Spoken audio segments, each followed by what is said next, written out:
Chinese Ambassador Wang Zhilian at Commodore TARRIELA muntikan ng magkainitan. Pinagtatawanan lang kasi ni Commodore TARRIELA ang muling pagmamakaawa ng China. Tapos ang kapal pa ng mukha nitong Chinese Ambassador. Isinisisi sa Pilipinas ba't nagkakainitan ang Chinese Coast Guard at Filipino fisherman.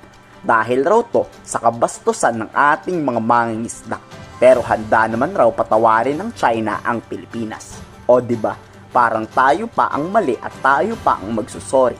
China pa raw ang magpapatawad sa kawalang hiyang ginagawa nila. Pinagtatawalan tuloy yan ni Commodore TARRIELA. Dito muli ngang nag-alok ang Chinese Embassy ng maayos na makikipag-usap sa Pilipinas. Pero muling pinaninindigan ni Commodore TARRIELA at Philippine Coast Guard na wala nang mangyayaring negosasyon. Tapos na ang maliligayang araw ng China at hindi na kailanman magpapauto ang Pilipinas sa mabubulaklak na salita. Ibahin nyo ang Administrasyong Marcos, hindi katulad ni former President Duterte na nagpauto noon sa inyo. Kahit saan para umabot ang tensyon, hindi nahahayaan ng Administrasyong Marcos na makontrol muli ng China ang West Philippine Sea. When Ambassador Wang Zhilian mentioned that we should meet halfway, that was his exact phrase, meeting halfway. But for the Philippine Coast Guard, I think we're not actually, there's no reason for us to meet halfway, because they are the one going beyond that half partition. Kumbaga sila ang sumobra. There's no halfway into this kasi it's not the Philippine government who is provoking them, harassing their Chinese fishermen. It is them. There's no halfway kasi tayo ang nasa posisyon na tayo ang argabyado. So, as to the question, etong aggression na to nangyari January 12, so they can have an excuse na January 17 naman tayo nag-usap It's still not an excuse, because as I said, based on the international law, what they're doing is actually a violation of it. January 17 nga ang muling pag-uusap ng DFA at Chinese Foreign Ministry.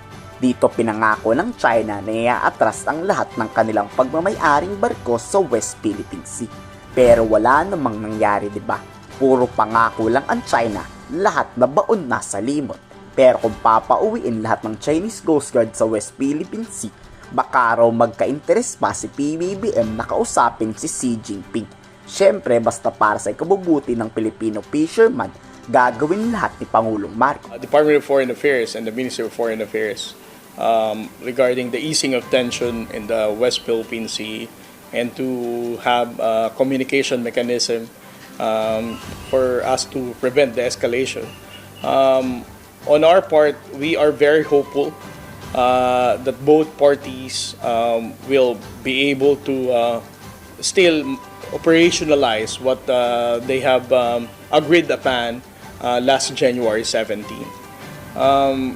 If the question is, will I still expect that there will be more aggressive actions or harassment on the part of the Chinese Coast Guard? As I said, we can only wish that it won't happen again. But for the Philippine Coast Guard, since then and now, and the national government, we always wanted not to escalate the tension. We are willing to, ensure that we're going to have peaceful settlement with any other claimant states in the West Philippine Sea. But of course, we also do not want our Filipino fishermen, the Chinese Coast Guard, the Philippine Coast Guard, the Armed Forces of the Philippines, to every time that we deploy our assets or every time that the Filipino fishermen are engaged in fishing, will be harassed. That's why, as I said, we can just hope that the Chinese government will honor whatever promises that they made during the last meeting of January 17. Kung tutuparin naman talaga ng China ang pangako nitong iaatras ang lahat ng kanilang barko, ako mismo Melvs Castle pabor na ituloy ang peace talks. Pero kung patuloy pa rin igigit ng China na kanila ang West Philippine Sea, aba magyera na lang talaga ang solusyon dyan. Pero kayo, anong sarili ng pananaw tungkol sa painit na painit para matiyak kung talagang nangyayari nga ito?